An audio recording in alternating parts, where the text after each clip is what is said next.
Hey everyone, Kevin P. McAuliffe here, and I am back again with another Digital Juice tutorial, and this time we're going to take a look at getting started with animated wipes and transitions.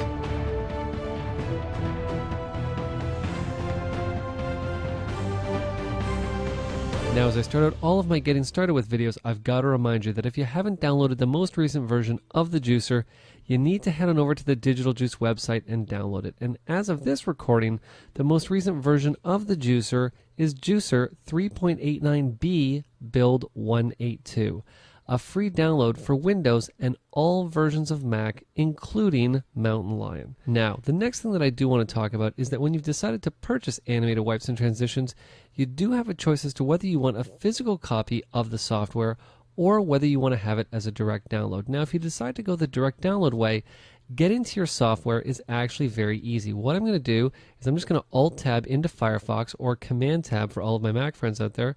You'll see I'm ready to log into my account on the Digital Juice website. So why don't I just do that? I'm just going to type in my email address here. I'll type in my password as well. I'll simply say enter, and you'll see now that I'm logged in. I'm going to navigate up to my account. You're going to notice right over here on the left you have a section for Digital Juice Downloads. I'm going to click on it. And you'll notice the very first option that I have here is the Animated Wipes and Transition Collection 1, which is a downloadable item. You'll see if I navigate down here to show available files for download, you'll see that this actually comes in 6 parts, totaling about 15 gigabytes. So like I said, if you want to go the direct download way, no problem.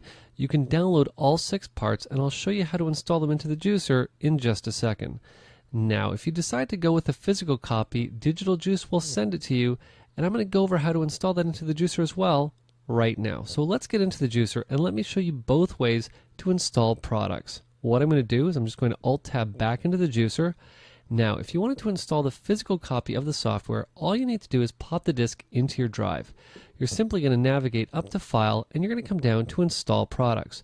Once I do, you're going to see that the Juicer immediately recognizes that I have the Animated Wipes and Transitions Volume 1 inside the disk, and I can choose, do I want to install the previews locally, or do I want to preview them from the web? I can also choose where I want to have the previews installed. Next, all I have to do is simply say install, and all of the previews will be installed on my machine, ready for me to work with. Now, if I decided to go with a downloadable version of Animated Wipes and Transitions, installing it is very easy. All I'm going to do is simply navigate up to File, and I'm going to come down to Install Downloaded Content instead of Install Products. Once I select this, I'm going to be prompted to tell the Juicer where those files are located, and once I do, the installation process will be exactly the same as if I was using a physical copy. Now, once I have Animated Wipes and Transitions installed, all I have to do is simply navigate over to the category located right underneath Animated Canvases. I'm simply going to drop it down, and you're going to notice that Volume 1 is installed, and I have 3 categories to choose from. I have the HD Transitions and Wipes, I have the SD Transitions and Wipes, and I also have access to all of the sound effects separately. So for example, if there's a sound effect that I heard on one of the elements, and I just wanted to use that sound effect in a project that I'm working on, I can also just export just the sound effect from the Juicer to work with it in any project that I happen to want to use it in. But let's talk about how we're actually going to get an element out of the Juicer, the transition, and the sound effect for us to work with inside of a compositing application, Adobe's After Effects, and I'm going to show you how to work with it inside of 2 non-linear editing applications. I'm going to show you Avid Symphony / Media Composer, and I'm going to show you Premiere Pro CS6. Now, for any other NLE that you happen to be using, the technique is going to be extremely similar. You're going to see how similar the technique is between Symphony and Premiere Pro. Okay, so because I'm working in HD, what I'm going to do is I'm just going to navigate up, and I'm going to select the HD elements. And you're going to see now that I have displayed for me all of the different wipes and transitions that I have to choose from inside of Volume 1. Now for me, I'm just going to navigate all the way back up to the top. For me, I always like light transitions, and the first one that I noticed right here was Blinding Glare HD. Now for me to preview this element is very easy. What I'm going to do is just simply click on it, and you'll see that the Juicer will preview that element for me right here at the top of the window. Now, what if your window doesn't look like this? What if you have a text display down here, or what if you don't have your viewer up here at all? How do you get in and alter this so that you can look at this in different views? Well, it's actually very easy. What I'm going to do is simply navigate right up here to my little drop down. You'll see the drop down is called the View Options. I'm simply going to click on it, and you'll see that we have 3 options. I have Play in Place, Detailed View, and of course the one that I'm always accustomed to working with, and that is thumbnail view. Now thumbnail view, pretty self-explanatory. You'll see I have the thumbnail down here. Once I click on it, it'll be played for me up here inside of the little preview window. Very nice. Now what if I just wanted to click on each one of these elements and have them play in place? Well, you know what? No problem. I'm going to navigate up to my view options, and you'll see I do have the option for play in place. Play in place, fairly self-explanatory again. All I have to do is pick one of the elements, and it will be played for me right from within the thumbnail in the juicer. Last but certainly not least, if I already know all the elements, because I use them on such a regular basis, and I just want to see things inside of text view, I can do that as well by simply navigating up to the view options and coming down to the detailed view. You'll see not only do I have a description of the element, I have the content type, the duration, the resolution, the file name, and even where it's located on one of the 3 discs that I got with the physical copy. Now obviously to preview, fairly self-explanatory again, simply click on the element you want to preview and you'll see it playing right there, and you'll even hear what I'm going to do is just click on an element, and I'm not going to talk for a second. You can hear the sound effect playing in the background there. So that's the sound effect that's going to go with that effect. Now for me, like I said, I always like to work in thumbnail view. So what I'm going to do is navigate back to thumbnail view. Now there's something else that you're going to notice inside of the juicer. You're going to notice that we have the element called, simply enough, A, and we have one called double A. You'll see double A is referred to as a double alpha wipe. You'll see that the A is simply called a full screen wipe. Now what is the difference between the two of them? Well, here's how I want you to think of it. The full screen wipe, the actual wipe itself, at some point is going to fill the entire frame. I'm not going to be able to see any of the background behind the wipe itself, meaning I can take the edit and butt end it together. Now the double A, or the 2 alpha method, means that at some point what's going to happen is I'm going to be able to see through the transition to the background. So what we actually have is 2 alphas. One alpha is for the element itself. The other alpha is to do the actual transition with our footage. Now I know this might seem a little bit confusing, but don't worry. We're going to clear it all up in just a second, because I'm going to show you exactly what the difference is between the two of them in both our NLE and in our compositing application. Okay, so let's get an element to work with. What I'm going to do is just select Blinding Glare HD. I'm going to take it, I'm going to drag it right over here into the batch panel. Now, of course, I can also come down and simply right-click and say Open in Swipes Wizard if I wanted to. Now, what I'm going to do is actually just cancel out of the Swipes Wizard for just 1 second. I'm going to get back to that in just a second. I do obviously want to mention that with the element selected, we can come into the settings inside of the batch panel, and we can export this element from the juicer the standard way that we're all accustomed to exporting elements from the juicer. Now, if you're not familiar with how the batch panel works, what I would suggest doing is watch one of my previous Getting Started with tutorials for something like the Compositor's Toolkit or even the Motion Designer's Toolkit. And I'm going to go into great depth on how to get in and use the batch panel and the settings panel to export these elements exactly the way that you're going to need them inside of your compositing application or inside of your nonlinear editing application. But I think what I'm going to do for this is I'm actually just going to remove this from the batch panel. I'm just going to say Remove Item.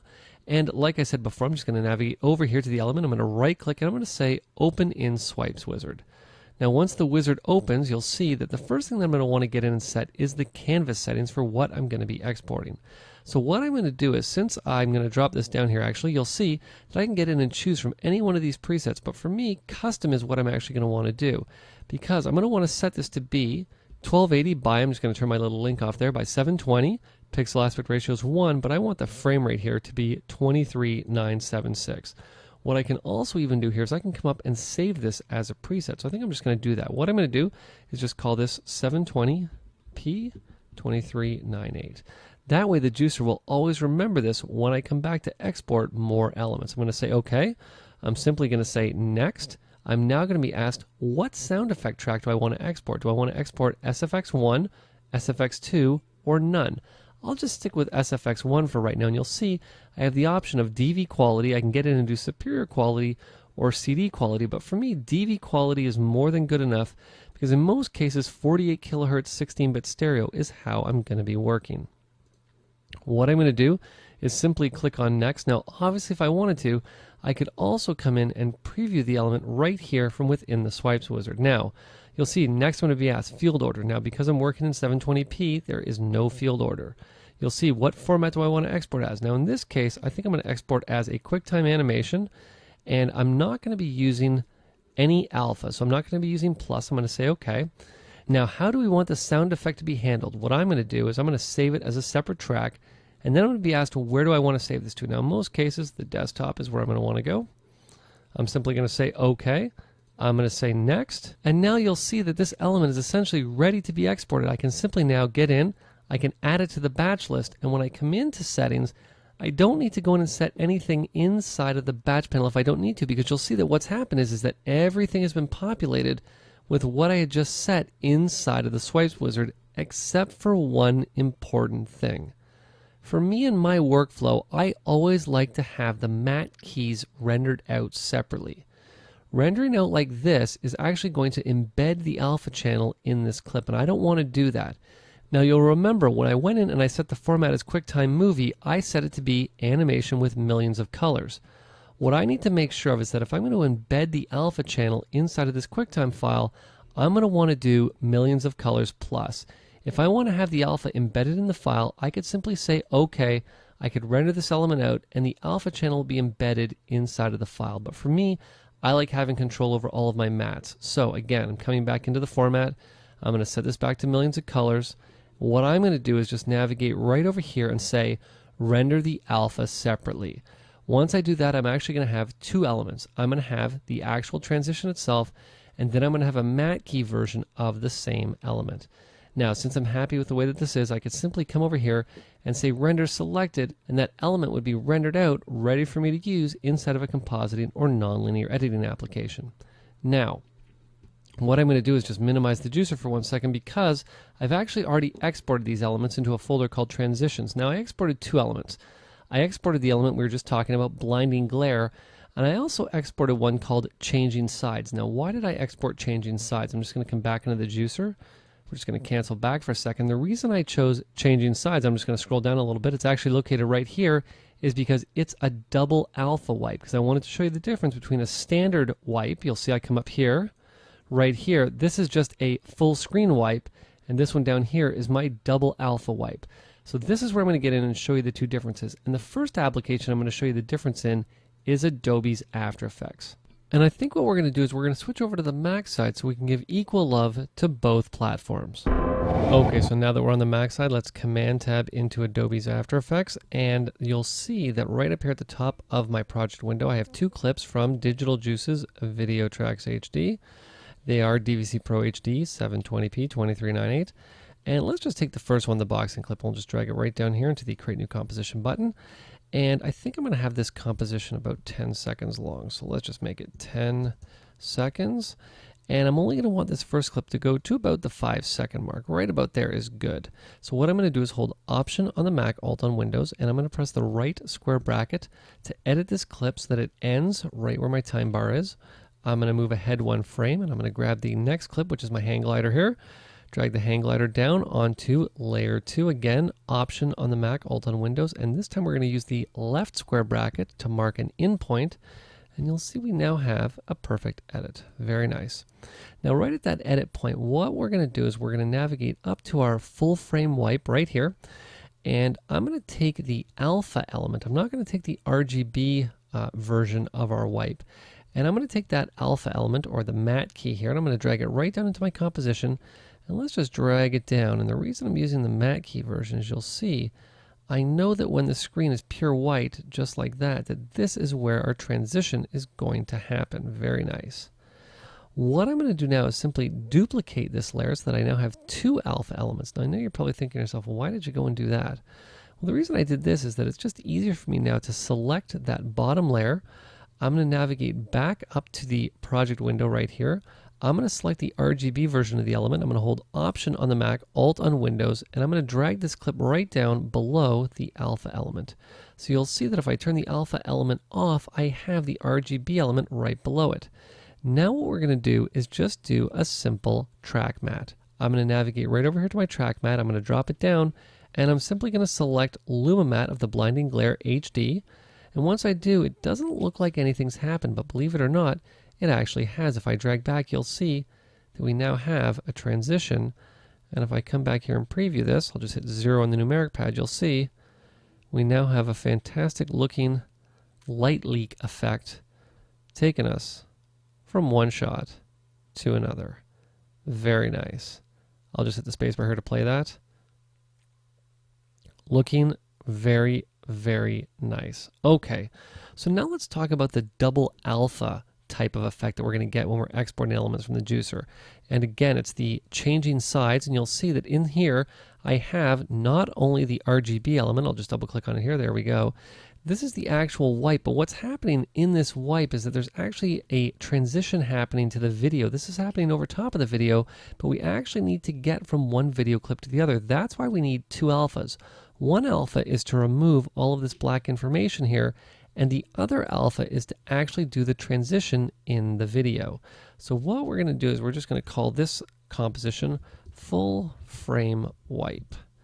And then what we're going to do is we're just going to create a new composition. We'll just use the same clips we used before. I'm just going to take that boxing clip. We'll drag it down here again, Command and K on the Mac, Control and K on Windows. We'll make this about, I don't know, 10 seconds long here. Again, same as before. Again, down to, roughly about the 5-second mark. But where things differ slightly here, as opposed to before, is that the clips are not going to be butt-ended together. We're actually going to need some overlap. So I think what I'm going to do is come down to about the 6-second mark. That's probably about good. Again, Option on the Mac, Alt on Windows, right square bracket. And let's come up for our hang glider here. We'll drag hang glider down here. And let's just overlap the hang glider a little bit. We'll do it to about, I don't know, about there. Because remember, what I'm going to do now is I'm going to come up and I'm just going to grab the RGB element of our changing sides. I'm going to drag it down, drop it into the composition, because this is really what's going to dictate how much of an overlap that we have. You'll see I just am short just a little bit. So let's line that up. And what's going to happen when I drag through is we're going to see the RGB element transitioning through just like that. Very nice. So what we're going to do now, again, I'm just going to duplicate this layer so that I now have two of the same layer. And let's come up, and I believe it's the alpha element is the one that I want. Perfect. Again, Option on the Mac, Alt on Windows. We're going to take that and drag it right down here, drop it into our composition, so we now have a perfect mirror image matte and RGB element, just like such. And again, the exact same track matte that we did before, Luma Matte, just like such. You'll see now that the only thing that's missing is the transition in the video. So let's create that. What we're going to do is come down to the matte element. We're going to take the matte element and we're going to drag it all the way down below the actual wipe itself. We're going to again line everything up just like we did before. But what I'm going to do is I'm just going to turn the actual wipe itself off just so that I can't see it. You'll see that is what our transition is going to look like, just like that. Now again, much like we did before, we're using the exact same Luma Matte, but you'll see if I select Luma Matte just like that, you'll see if I drag back now, the only problem we have is that our boxer is boxing, then it cuts to our hang glider, and then it transitions to the boxer and then cuts back to black. Well, that's not what we want. What we actually want to do is come back to our Luma Matte and do a Luma Matte inverted. You'll see now as I drag through, boxer stays, transitions into our hang glider, then our hang glider stays, and if I come up and I turn on only the RGB value of the layer above it, what we actually have now, if I come down here and preview this, is the exact transition we want, created very quickly inside of Adobe's After Effects. Very, very nice. I'll just hit play here. You'll see. Beautiful. Okay, now, can the same transitions be easily created inside of a nonlinear editing application? Well, I know they can, and let me show you how simple it is to do first inside of Premiere Pro CS6. Full frame wipe first. So you'll see I have a couple clips again from Digital Juice's Video Tracks HD. I already have an in and out point selected. So let's just take this clip, drag it right down here into the timeline. Of course, I'm going to be prompted, do I want to change the sequence settings to match the clip settings? And I'm going to say, sure, let's change them. I'm just going to zoom in a little bit here just so that I can see what I'm doing. The clip's already about 5 seconds, which is good. And I believe our other shot is of our surfer girl here. We'll just take surfer girl, drag her and drop her into the composition or the timeline as well. Okay, so we're going to be using blinding glare first. I'm just going to drop that down. Again, what I'm going to do to begin with is I'm going to take the alpha element. We're just going to drag that down, put it at about the midway point, probably right about there. Let's just come down, and you know what? We're looking pretty close. I'm just going to zoom in here. And let's see how close we actually are. Look at that. We're just off ever so slightly. So let's just move down a couple frames, and I think we're good right there. So what I want to do now is I want to move this element up to video layer 3. So let's just take it, move it up like such. I'm going to take the RGB wipe element. We're just going to drag it right down here underneath the matte version of it, just like such. And again, we're going to use the exact same effect inside of Premiere Pro that we did inside of After Effects. The only difference is that in Premiere Pro it's actually an effect. So what we're going to do is just simply type in track matte. You'll see there it is right there, a track matte key. I'm going to take that, I'm going to drop it onto the RGB wipe, not the alpha, not the matte key, the RGB element. I'm going to double click on that element. I'm going to come up to the effects control window, and I'm going to tell the effect that I want to use video 3 as the matte. Now you'll see, perfect, this looks awesome. You know, we're already done and we're ready. Well, that's not right. Why is that on black? Well, the reason it's on black, you have to remember, is because we're still looking at the alpha information, which of course there is none, but there is Luma information just like that. So you can see there's the effect now created. Very quick and very easy. Okay, so let's take a look at the dual alpha transition, and let me show you how simple that is to create as well. So what I'm going to do is just navigate up. I'm just going to duplicate this timeline. We'll just call it simply dual alpha. How appropriate. Okay, I'm going to double click on it, and what I'm going to do here is just close sequence we were just working on, and of course what I need to do is remove this element, and much like I showed you in After Effects, what I need to do is I need to take our Surfer Girl here. She's going to come up a layer because we need to actually have this effect overlap each other. So that's pretty good, again, until we actually get the element in. So what I'm going to do, navigate right in here to our changing sides. I'm going to double click on the element here. There we go. Now you'll see that we have a lot of information here that we're going to be able to see through, and you can see that what happens is the top and the bottom of the frame move out to be full, which is where the transition in the video happens, right there. So let's build this transition first, then we'll build the wipe in the video. So what we're going to do, come back to the beginning. I'm going to take this element, drag it and drop it into the timeline. Now you'll remember that the wipe itself dictates how long this clip needs to be. So I'm just going to drag that back so that everything lines up. Let's just zoom in a little bit here. Very nice. Now I need a couple more layers of video. So I'm just going to add some new tracks. No audio tracks, but we'll add 2 video tracks. I'll say okay. I probably didn't need all that much, but that's okay. With my RGB element here, let's come back over and let's get the alpha version of that. There we go. Again, exactly the same as we did with the last effect. Again, exactly the same, track matte. Drag it and drop it onto the RGB element. Double click, effects control, matte, video layer 4, composite. We want Luma so that we can see through it. Doesn't quite look right because I can see through too much of it. Well, let's take both those layers. I'm going to right click and I'm going to nest them together, and there's that element looking perfect. What I'm going to do now is move this element up a layer onto video track 4, and I'm just going to turn it off for right now. Let's come up and let's take our video transition right here. Looking very nice. I'm going to simply take it, we're going to drag it, line it up exactly with the wipe element on the layer above. And again, the exact same effect. You see a lot of repetitive stuff going on here to get the desired look. I'm simply going to double click on it. I'm going to navigate up to the effects control. We're going to tell the effect that we want to use, video track 3. We of course want to use the Luma, but where things get a little bit crazy, as you'll see as I drag through, as soon as we get to the element, it actually cuts to the Surfer Girl, then transitions to the Boxer, which is not what we want. Well, because of the way that I've stacked things, I've moved the Surfer Girl back instead of moving the Boxer over top of the Surfer Girl, I've actually done things in reverse. So all I have to do is just tell the effect that I've done things in reverse, and now everything looks the way that it should. Especially when I turn on the RGB wipe itself. Very nice. So you see, whether you're in a compositing application, whether you're in a nonlinear editing application, it's just as simple to do these very cool transition effects. Okay, so one last thing I want to show you. I want to show you how simple this is to do inside of Media Composer and Symphony. First thing we need before we start is obviously a couple clips to work with. And as luck would have it, I happen to have some from, of course, Digital Juice's Video Tracks HD. Sure, we'll take the shot of the train here, and what's the next shot here? Sure, the shot of the airplane.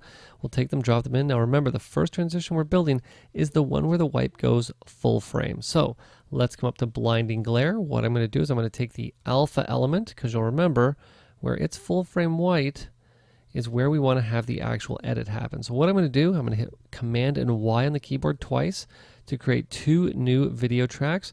And because I have an in point marked where the screen is completely white, what I'm going to do is just edit the clip in right there, and then I'm going to come back and we'll just trim it back all the way to the beginning of the clip, just like that. Okay, very nice. And I can just verify that at the edit point, yep, our frame is fully white. So let's use our smart tools here just to move this element up to video layer 3. Okay, so let's come back. We're going to take our RGB version of that same transition. Again, the entire clip is marked, so let's just drop this into video layer 2. Now inside of Media Composer and Symphony, it's a little bit different. We're not using a track matte effect, we're actually using a matte key effect. So what I'm going to do is just hit Command and 8 on the Mac, Control and 8 on Windows. Let's just drag all the way down to the key section. And the one that I want is matte key right here. I'm just going to take matte key, drag it right down here, and I'm going to drop it onto the alpha or the matte channel, just like that. You'll see as soon as I do, nothing has apparently happened. Well, the reason nothing's happened, first of all, is that I'm monitoring the wrong channel. What I'm going to do is just click on video layer 3, but you'll see everything seems to be a little bit backwards. It's not actually doing what it should be doing. Well, that's because in this case, what I want to do is step in, and I want to make sure that I invert the key. There we go. Now, I'm pretty sure I can come back and just hit the space bar and watch this in real time. Well, maybe not real time, but I'll come back here. I'll probably need to render this, but you'll see as I drag through, there's the transition. Very nice. Exactly as we had it in Premiere, exactly as we had it in Adobe's After Effects. Okay, so let's do the transition with the dual alpha, much like we did in Premiere Pro and in Adobe's After Effects. So what I'm going to do before I move on here, I'll just create a new bin called, appropriately enough, Sequences, and we'll take our sequence here. And again, I'm just going to call this Full Frame Wipe. And of course, the next one we're going to be creating, I'll just duplicate this, is going to be Dual Alpha. Okay. With Dual Alpha, we're obviously going to remove this element, just like such. And let's take our airplane layer. We'll just move it up one, and we're going to, of course, trim it back. Just make sure we have one layer of video selected. We'll just trim it back pretty far, probably to about there. And let's come up here. I'm just going to close my blinding glare bin, open my changing sides bin, and of course, let's get the matte element here. Now that is for the video, so that's not the one that we want. We want the alpha one here. Very nice, because this is the transition we're going to create first. Perfect. So again, T on the keyboard.